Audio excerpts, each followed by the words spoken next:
बोलो शंकर भगवान की जय।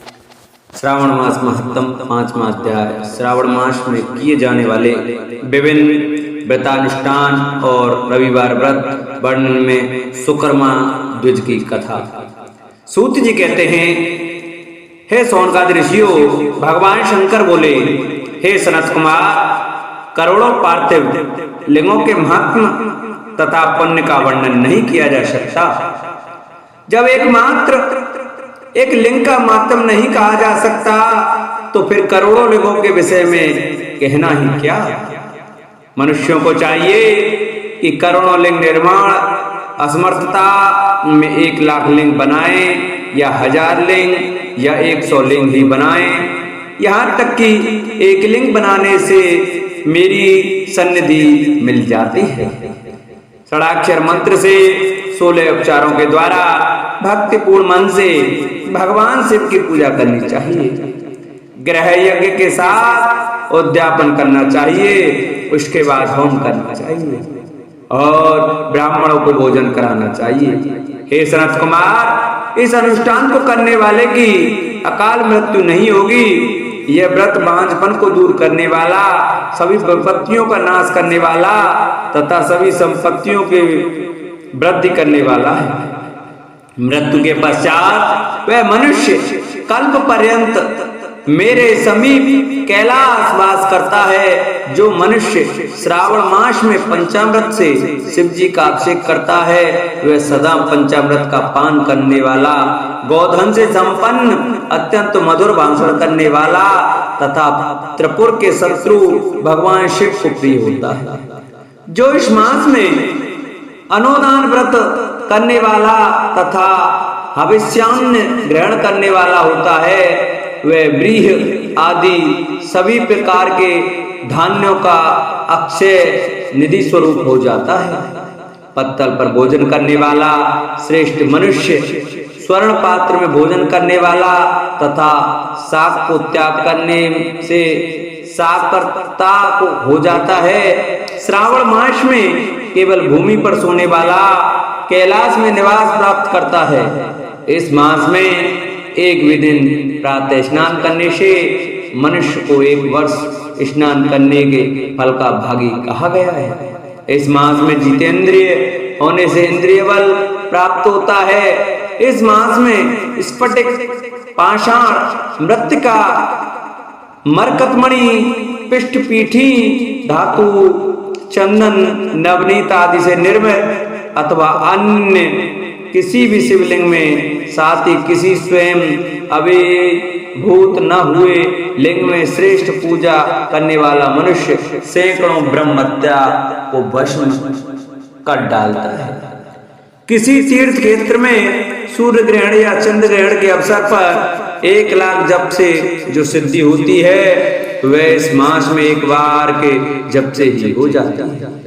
अन्य समय में जो 1000 नमस्कार और प्रदक्षिणाएं की जाती हैं, उनका जो फल होता है वह इस मास में 1 बार करने से ही प्राप्त हो जाता है। मुझको प्रिय इस श्रावण मास में वेद पारायण करने पर सभी वेद मंत्रों की पूर्ण रूप से सिद्धि हो जाती है। श्रद्धा युक्त होकर इस मास में 1000 बार पुरुष सूक्त का पाठ करना चाहिए अथवा कलयुग में उसका 100 गुना पाठ करना चाहिए अथवा वर्ण संख्या का 100 गुना पाठ करना चाहिए अथवा वह करने से असमर्थ हो तो आलसीन होकर मात्र 100 पाठ करने चाहिए। ऐसा करने वाला मनुष्य ब्रह्महत्या आदि पापों से मुक्त हो जाता है, इसमें कोई संदेह नहीं है। गुरु पत्नी के साथ संसर्ग जन्य पाप के लिए यही महान प्रायश्चित है। इसके समान पुण्य प्रद, पवित्र तथा पापनाशक कुछ भी नहीं। पुरुष सूक्त के जप के बिना इस मास में 1 भी दिन व्यतीत नहीं करना चाहिए। जो मनुष्य इस फल को अर्थवाद कहता है, वह नरकगामी होता है। इस महीने में समिधा, चारू, तिल, घृत से गृह यज्ञ होम करना चाहिए। शिव के रूप का भली भांति ध्यान आदि करके धूप, गंध, पुष्प, नैवेद्य आदि से पूजन करना चाहिए। और अपने सामर्थ्य के अनुसार कोटि ओम, लक्ष्य ओम अथवा 10 सहस्त्र होम करना चाहिए। ब्रह्म आहुतियों ओम भूर्भुवस्वः ओम स्वः के 7 तिलों के द्वारा भी ये गृह यज्ञ नामक होम किया जाता है। सनत कुमार, इसके बाद अब मैं 12 के व्रतों का वर्णन करूंगा, आप सुनिए। हे अनग, उनमें सर्वप्रथम मैं आपको रविवार का व्रत बताऊंगा। इस संबंध में लोग एक प्राचीन इतिहास को कहते हैं। प्रतिष्ठा अनुसार में सुकर्मा नामक एक द्विज था। वह दरिद्र, कृपण तथा भिक्षावृत्ति में लगा रहता था। एक बार वह धन मांगने के लिए घूमते घूमते नगर में गया। उसने किसी एक गृहस्थ के घर में मिलकर रविवार का उत्तम व्रत करती हुई स्त्रियों को देखा। तब उसे देखकर वे स्त्रियां परस्पर कहने लगी कि इस पूजा विधि को शीघ्रता पूर्वक छिपा लो। इस पर वह विप्र उन स्त्रियों से बोला, हे श्रेष्ठ स्त्रियों, आप लोग इस व्रत को क्यों छिपा रही हैं? समान चित्त वाले सज्जनों के लिए परमार्थी स्वार्थ है। मैं दरिद्र तथा दुखी हूँ। इस श्रेष्ठ व्रत को सुनकर मैं भी इसे करूंगा। अतः आप लोग इस व्रत का विधान व फल अवश्य बताएं। स्त्रियां बोली, हे द्विज, इस व्रत के करने में आप उन्माद तथा प्रमाद करेंगे अथवा भूल जाएंगे अथवा इसके प्रति अभक्ति या अनास्था रखने लगेंगे। अतः आपको यह व्रत कैसे बताऊं? उनकी यह बात सुनकर उनमें जो एक प्रौढ़ा स्त्री थी, वह उस ब्राह्मण से व्रत तथा विधि के लिए विधि बताने लगी। हे ब्राह्मण, श्रावण मास के शुक्ल पक्ष के प्रथम रविवार को मौन होकर उठ करके शीतल जल से स्नान करें। उसके बाद अपना नित्य कर्म संपन्न करने के बाद करके पान के एक शुभ दल पर रक्त चंदन से सूर्य के समान पूर्ण गोलाकार 12 पर्दियों वाला सुंदर मंडल बनाएं। उस मंडल में रक्त चंदन से संज्ञा सहित सूर्य का पूजन करें। उसके बाद घुटनों के बल भूमि पर झुककर 12 मंडलों पर अलग अलग रक्त चंदन तथा जपा कुसुम से मिश्रित अर्घ श्रद्धा भक्ति पूर्वक सूर्य को विधिवत प्रदान करें और लाल अक्षत, जपा कुसुम तथा अन्य उपचारों से पूजन करें। उसके बाद मिश्री से युक्त नारकेले के बीज का नैवेद्य अर्पित करके आदित्य मंत्रों से सूर्य की स्तुति करें और श्रेष्ठ 12 मंत्रों से 12 नमस्कार तथा प्रदक्षिणा करें। उसके बाद 6 तंतुओं से बनाए गए सूत्र में 6 ग्रंथियां बनाकर देवी सूर्य को अर्पण करके उसे अपने गले में बांधें और अपने 12 फलों से युक्त वायन ब्राह्मण को प्रदान करें। इस व्रत की विधि को किसी के सामने नहीं सुनाना चाहिए। हे विप्र, इस विधि से व्रत के किए जाने पर धनहीन व्यक्ति धन प्राप्त करता है, पुत्रहीन पुत्र प्राप्त करता है, कोढ़ी कोढ़ से मुक्त हो जाता है, बंधन में पड़ा व्यक्ति बंधन से छूट जाता है, रोगी व्यक्ति रोग से मुक्त हो जाता है। हे विपेंद्र, अधिक कहने से क्या प्रयोजन? साधक जिस अभिष्ट की कामना करता है वह इस व्रत के प्रभाव से उसे मिल जाता है। इस प्रकार श्रावण के 4 रविवारों और कभी कभी 5 रविवारों में इस व्रत को करना चाहिए। इसके बाद व्रत की संपूर्णता के लिए उद्यापन करना चाहिए। हे विपेंद्र, आप भी इसी प्रकार करें, इससे आपकी सभी मनोकामनाओं की सिद्धि हो जाएगी। उसके बाद उन पतिव्रताओं को नमस्कार करके वह ब्राह्मण अपने घर आ गया। उसने जैसा सुना था उसी विधि से वो संपूर्ण व्रत को किया और अपनी दोनों पुत्रियों को भी वह विधि सुनाई। उस व्रत के सुनने मात्र से शिव जी के दर्शन से तथा उनके पूजन के प्रभाव से वे कन्याएं देवांगनाओं के सदस्य हो गई। उसी समय से उस ब्राह्मण के घर में लक्ष्मी ने प्रवेश किया और वह अनेक उपायों तथा निमित्तों से धनवान हो गया। किसी दिन उस नगर के राजा ने ब्राह्मण के घर से होकर राजमार्ग से जाते समय खिड़की में कड़ी उन दोनों सुंदर तथा अनुपमेय कन्याओं को देख लिया। तीनों लोकों में कमल, चंद्रमा आदि से जो भी सुंदर वस्तु हैं उन्हें वे दोनों कन्याएं अपने शरीर के अवयवों से तिरस्कृत कर रही हैं। उन्हें देखकर राजा मोहित हो गए और क्षण भर के लिए वहीं खड़े हो गए। ब्राह्मण को शीघ्र बुलाकर उन्होंने दोनों कन्याओं को मांग लिया।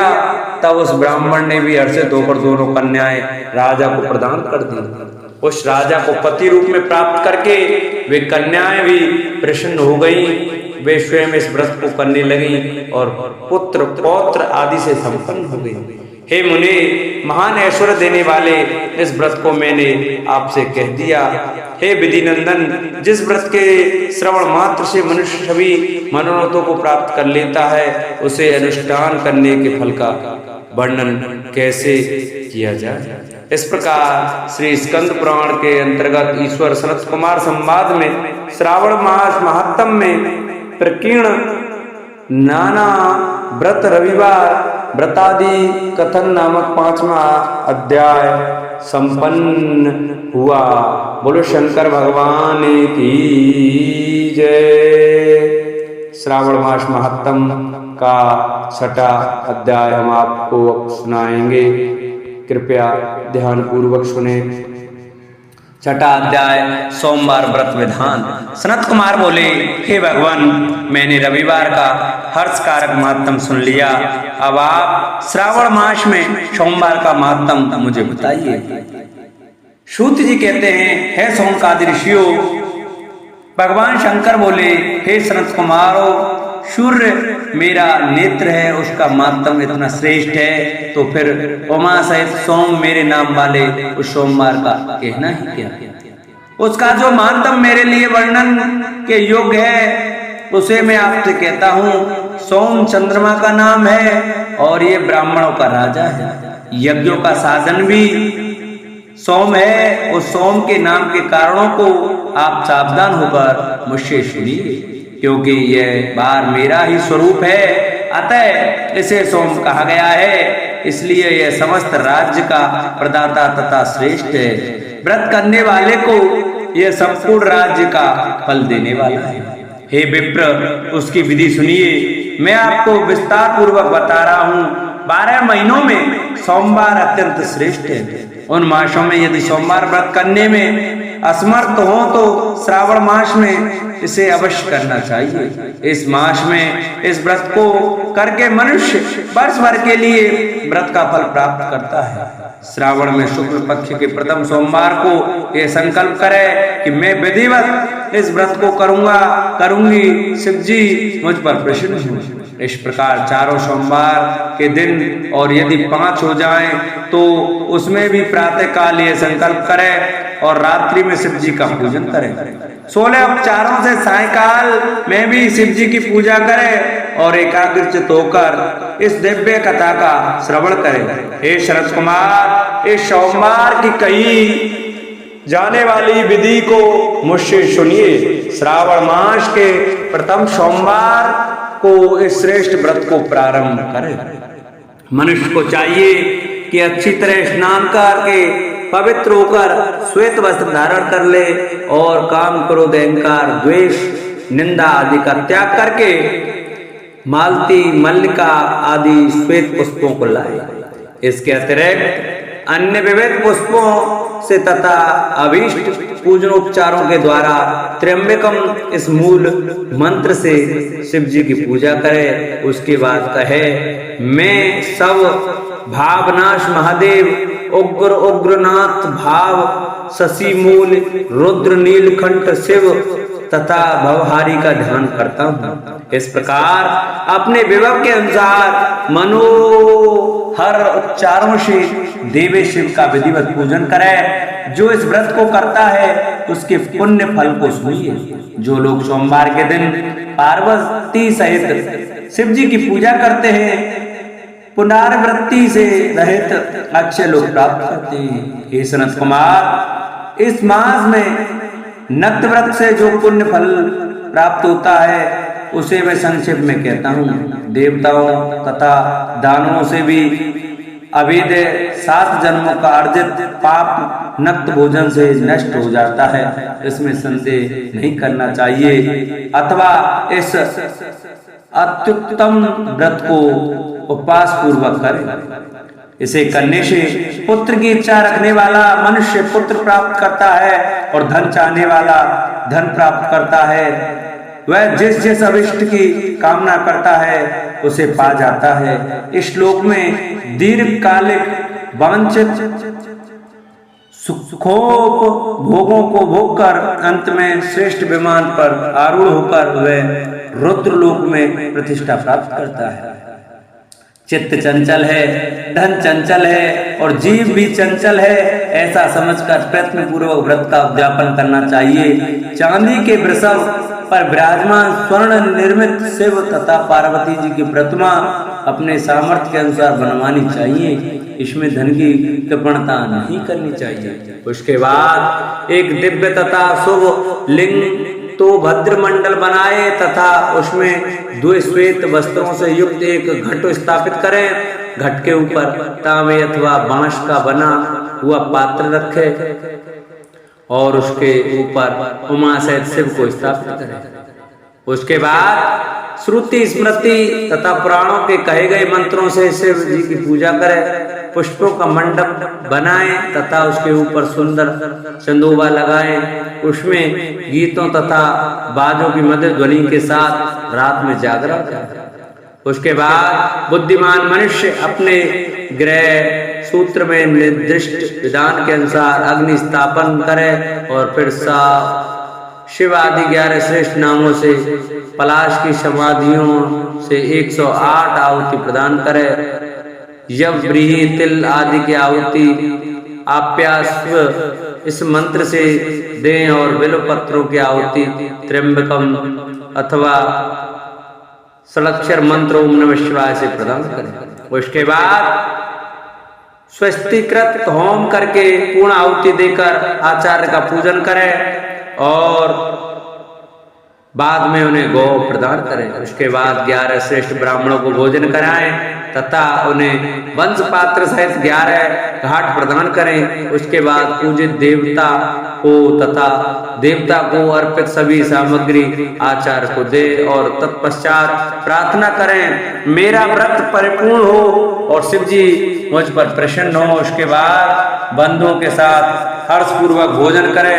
इसी विधान से जो मनुष्य इस व्रत को करता है वह जिस जिस अविलसित वस्तु की कामना करता है उसे प्राप्त कर लेता है और अंत में शिवलोक को प्राप्त होकर उस लोक में पूजित होता है।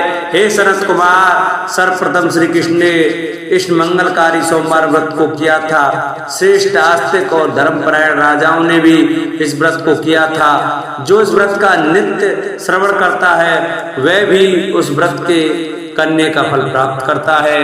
इस प्रकार श्री स्कंद पुराण के अंतर्गत ईश्वर सनत कुमार संवाद में श्रावण मास महात्म्य में सोमवार व्रत कथन नामक 6वां अध्याय पूर्ण हुआ।